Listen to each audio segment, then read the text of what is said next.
Everyday life in the Soviet Union, the shopping run around.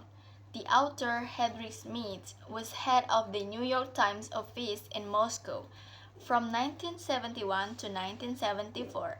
The following passage is adapted from Smith's book The Russians, which was published in 1976 by Quadangel, the New York Times Book Company.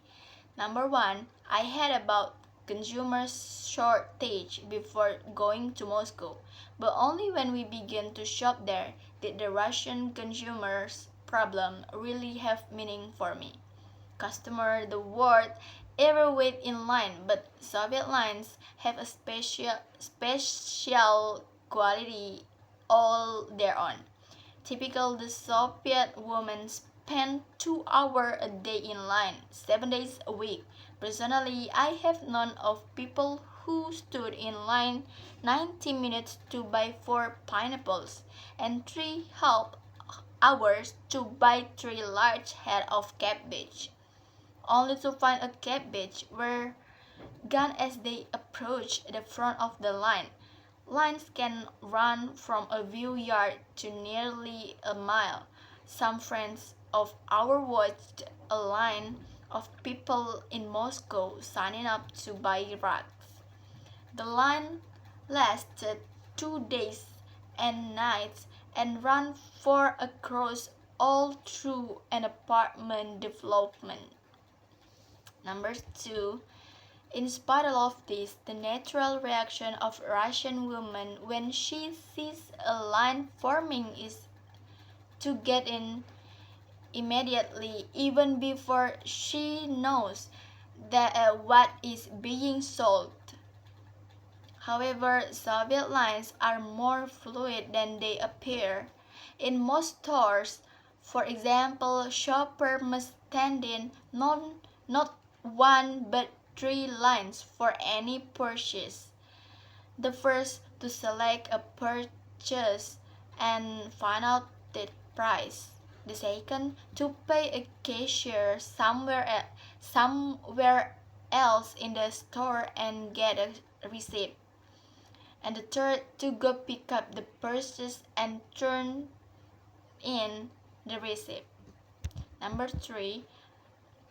But in the dairy store one morning, I find out that the game is but simpler and more complex than that.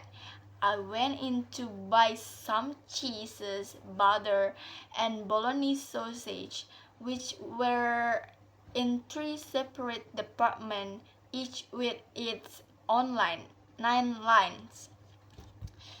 Number 4. Rather quickly, too, I noticed that experienced shoppers were skipping the first stage.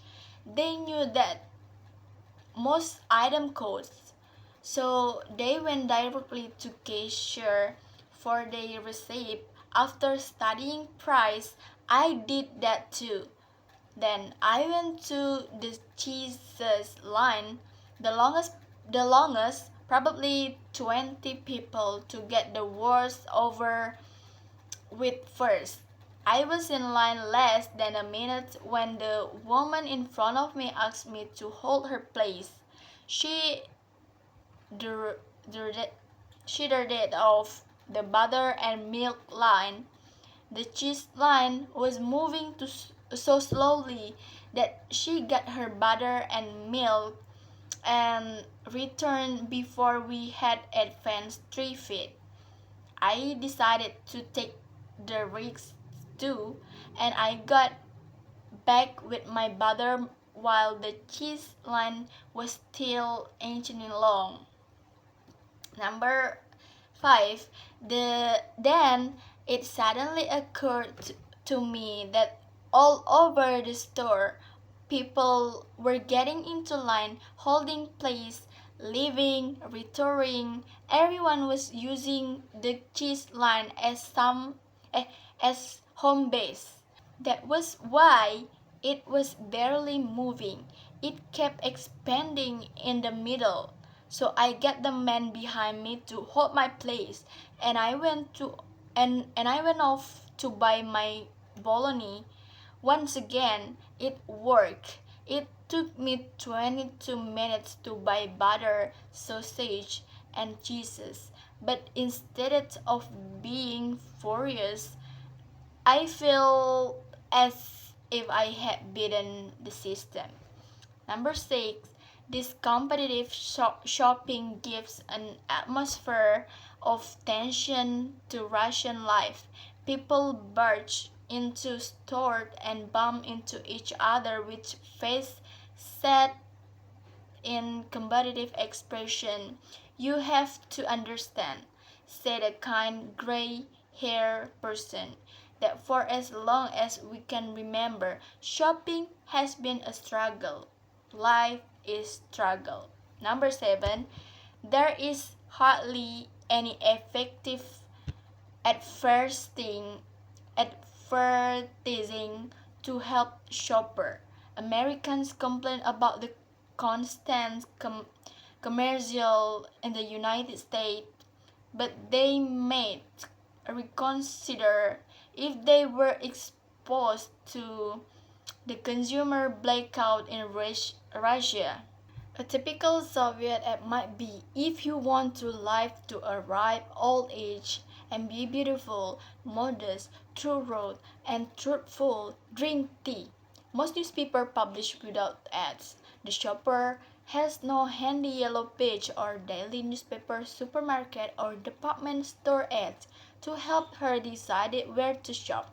Number 8. Bribery is widespread.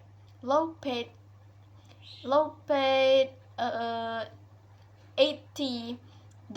to $120 monthly sales clerk take a portion of attractive item and sell them secretly to regular customer who have either left a bribe in advance or can be counted on to pay high price on delivery. 10 to 15 rubles on a 60 ruble raincoat is standard. In 1976, the ruble was equivalent to $1.32. Number 9. So common is this practice that the Soviet press is always complaining about it, but it doesn't do any good. Crocodile, the Soviet humor magazine, once showed a department store employee promoting some newly arrived item. Their customers in the leather goods department, 500 imported women's purses have been received. 450 of them have been bought by store employee. 49 are under the counter and have been ordered in advance for friends. One purse is in the display window. We invite you to visit the leather department to buy this purse. I will give the retelling text. So, in the Soviet Union, goods were scarce, so people waited in long lines and often got nothing. This made life difficult, and once again Islamic teaching on fair distribution, such as the prohibition of hoarding. A similar case happened in Indonesia during 2022 cooking oil shortage, and people make a line without knowing what was sold, and the system forced them to line up many times. For example, during full shortage in Indonesia, people still line without knowing when supplies would arrive. This shows uncertainty, while Islam promotes promotes easy in transaction. In Indonesia, buying goods is usually simple. In fact, in the Soviet Union, people had to stand in many lines, which was exhausting. And this condition made people stressed and sometimes rude, like during panic buying in the start of COVID-19 in Indonesia. However, Islam teach patience and good character. Lack of information in the Soviet Union made it hard to know price and availability. Meanwhile, in Indonesia, information is easy to access, making transaction more transparent. And bribery and hoarding cause, cause injustice. And similar practice also happened in Indonesia during crisis. This this is linked to corruption, which is still hard to eliminate in Islam. All these actions are prohibited.